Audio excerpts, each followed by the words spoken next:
రాయలసీమలో చాలా పుణ్యక్షేత్రాలు ఉన్నాయి. అందులోని ఒకటి ఈ పొలతల పుణ్యక్షేత్రం. కడప జిల్లాలో కొలువై ఉంది ఈ పొలతల క్షేత్రం. ఇది చాలా ప్రసిద్ధి చెందిన దేవాలయం. ఇక పొలతల స్థల పురాణానికి వస్తే లోక కళ్యాణార్థం శివపార్వతులు సంచరిస్తూ పొలతల క్షేత్రంలో కాలు మోపగా కొంత భూమి కుంచించుకుపోయింది. ప్రస్తుతం శివాలయం ఉన్న ప్రదేశంలో కాలు మోపగా అక్కడ ఓంకారం శబ్దంతో గండశిలలు ప్రత్యక్షమయ్యాయి.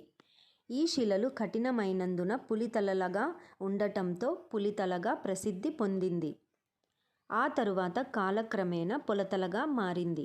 ఈ పొలతల క్షేత్రానికి ఉన్న ఇంకో విశేషం ఏమిటంటే రామలక్ష్మణులు ఇద్దరూ సీతమ్మని అన్వేషిస్తూ ఇక్కడ ఉన్న కొలనులో స్నానం చేసి శివయ్యను దర్శించుకుంటారు అని ఇక్కడి పురాణాలు చెబుతున్నాయి.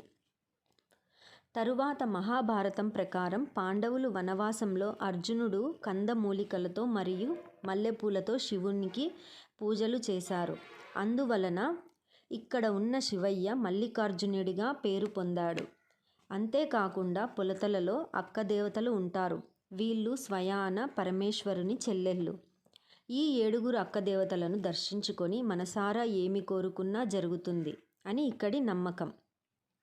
అక్కదేవతల గుడి పక్కనే ఉన్న కొలనులో స్నానం చేసి సంతానం లేని వారు ఇక్కడ ఉన్న ఊయలకు ముడుపు కట్టి మనసారా ఈ అక్కదేవతలను వేడుకుంటే కలలో మనకి సంతాన వరం ఇస్తారని ఇక్కడి ముఖ్య నమ్మకం.